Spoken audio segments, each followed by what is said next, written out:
Bio Bio Televisión, con el auspicio de Smart Report, te ayudamos a optimizar los costos y gestionar tu flota. Presenta Radiograma.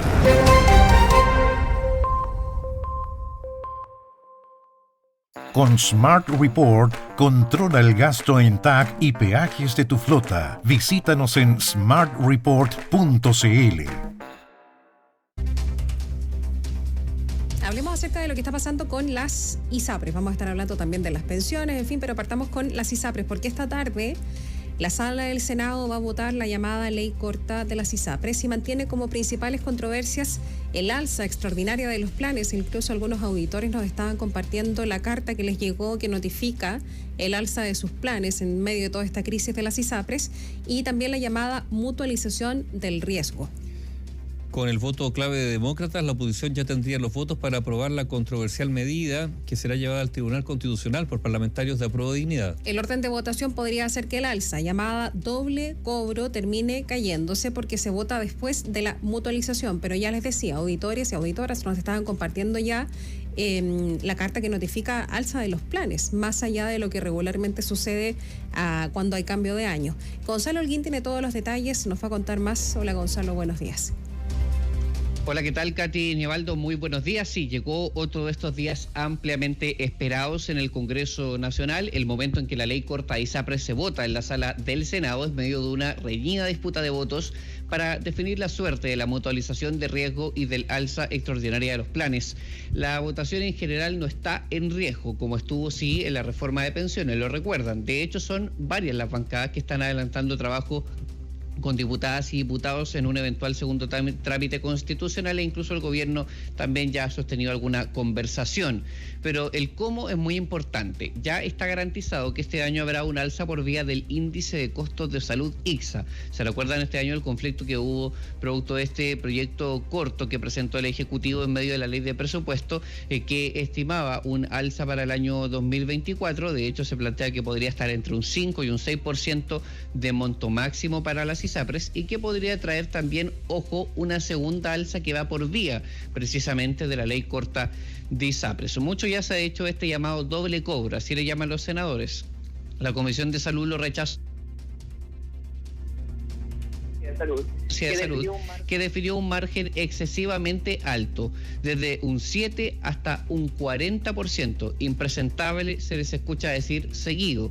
En la Comisión de Hacienda fue aprobado, y según el propio Ricardo Lagos Weber, presidente de la instancia, dijo en sala el miércoles pasado que lo hicieron porque se les dieron garantías de que habría un mecanismo de cálculo razonable. Juan Luis Castro, como presidente de la Comisión de Salud, ha querido seguir teniendo este tema arriba. El gobierno amagó el miércoles con alguna voluntad de revisar la propuesta del segundo trámite, pero por ahora entendemos que no hay nada concreto sobre la mesa. Castro espera que se caiga. El peso, dice, no puede caer sobre los afiliados.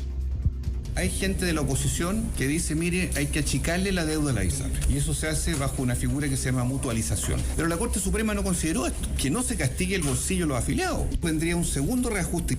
No puede ser sin topes, porque de lo contrario, vamos a tener ISAPRES que pueden reajustar hasta un 40%, y por lo tanto hemos pedido que haya un borde neto. En el mes de octubre, la mesa técnica de 16 integrantes, gobierno, universidades, ISAPRE y expertos, hizo una propuesta para reducir los más de 1.400 millones de dólares que las ISAPRES tenían que devolver, y que se podía reducir hasta en un 67%, dejándola en aproximadamente 450 millones de dólares. Determinaron que el fallo de la Corte Suprema, que aplicó una tabla única de factores y que obligó todo este escenario político y legislativo, tuvo como efecto que hubo afiliados que pagaron de más y afiliados que pagaron de menos.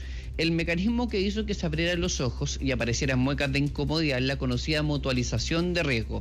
La idea es que el cálculo de la deuda considere ambos casos y no solo a las personas que terminaron pagando de más, en los que hubo cobros en exceso y por lo que estamos en esta situación. El UDI Sergio Gaona lo califica como una estimación sistémica y peleará este lunes su admisibilidad en la sala del Senado.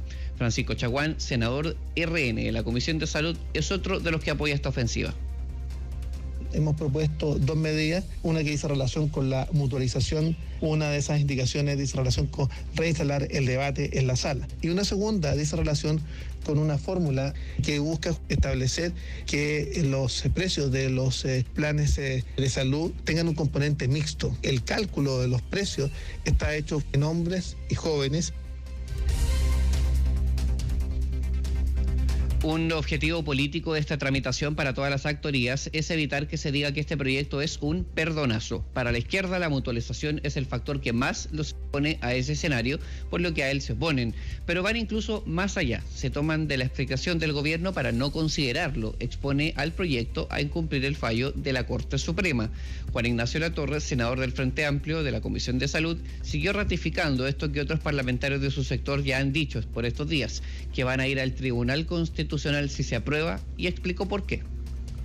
Si la derecha insiste con su fórmula de mutualización, nosotros vamos a hacer reserva de constitucionalidad y vamos a ir al TC porque consideramos que es algo inadmisible, incumple el fallo de la Corte Suprema que exige que el cálculo de la deuda sea contrato a contrato. Hoy día la deuda asciende a más de $1.000 millones y eso es lo que las ISAPRES tienen que pagar.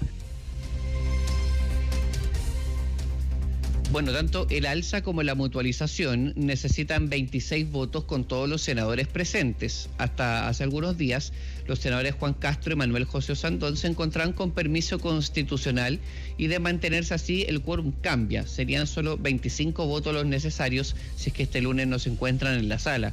Matías Walker, senador demócrata, dijo por estos días que está plenamente consciente de que son una bancada dirimente. Esto lo dijo en el debate de la reforma de pensiones, pero en ISAPRES aplica igual. Walker y Jimena Rincón son los votos que permitirían que se apruebe el mecanismo. Garantizar la viabilidad financiera de los prestadores. La Corte Suprema no es la que dicta las políticas públicas, las dictan los órganos colegisladores, Gobierno y Congreso Nacional. Valoro la indicación que ha promovido el senador Sergio Gaona en la mutualización a fin de garantizar la viabilidad de los prestadores privados. Bueno, el gobierno, por cierto, que conoce esta situación, sabe también que si la oposición llegara a fracasar, van a insistir en cualquier momento del aún largo trámite que queda.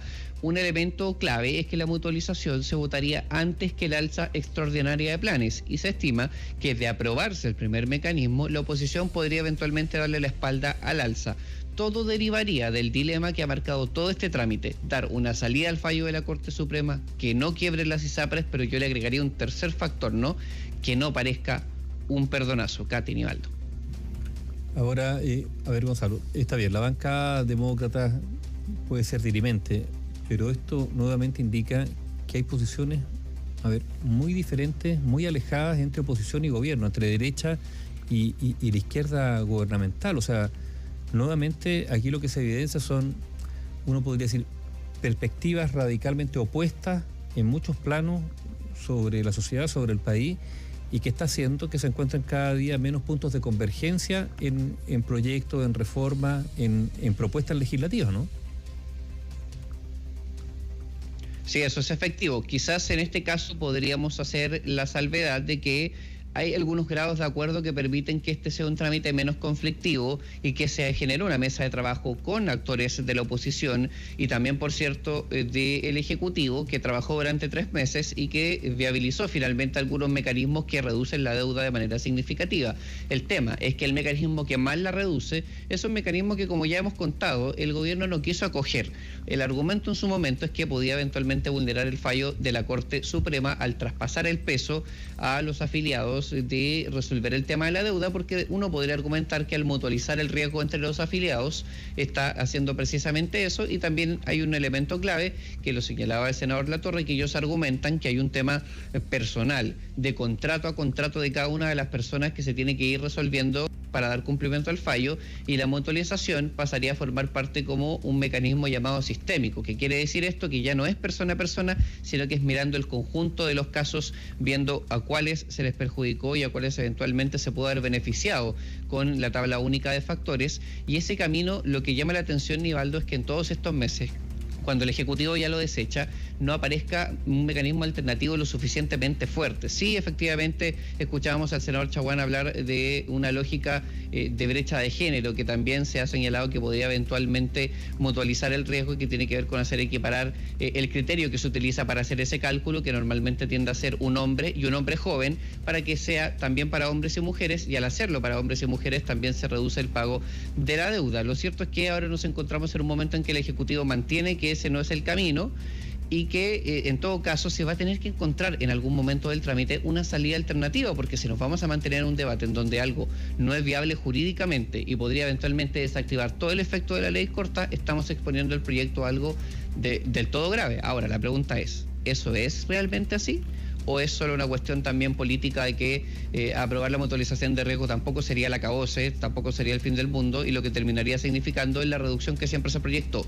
Cerca de 2/3 de dinero menos que tendrían que pagar las ISAPRES en comparación con la estimación oficial que hizo la Superintendencia de Salud. Mientras tanto, hay varias cosas que siguen pasando, que están, como decía yo, en la introducción, asociadas al inicio del año, ¿no? Hay cambios en los planes base, en el precio de los planes base de las ISAPRES. Varios auditores nos han informado así, algunos sorprendidos con el monto.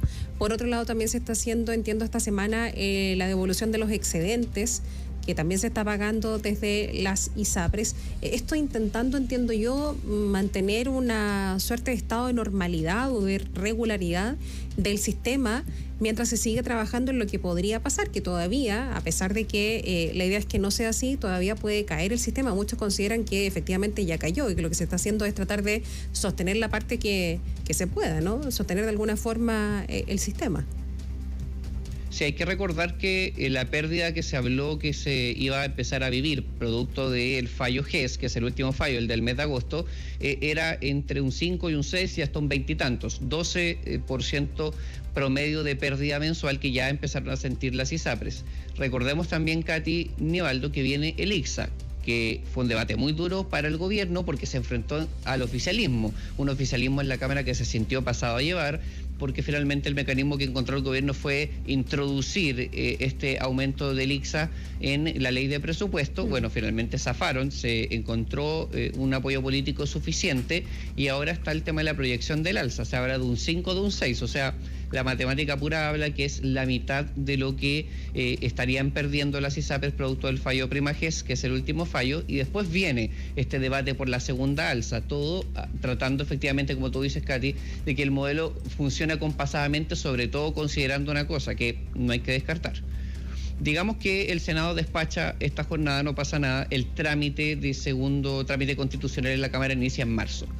Les quedan 2 meses y medio máximo para tramitar por completo, asumiendo que se aprueba solo en segundo trámite y no es necesario comisión mixta.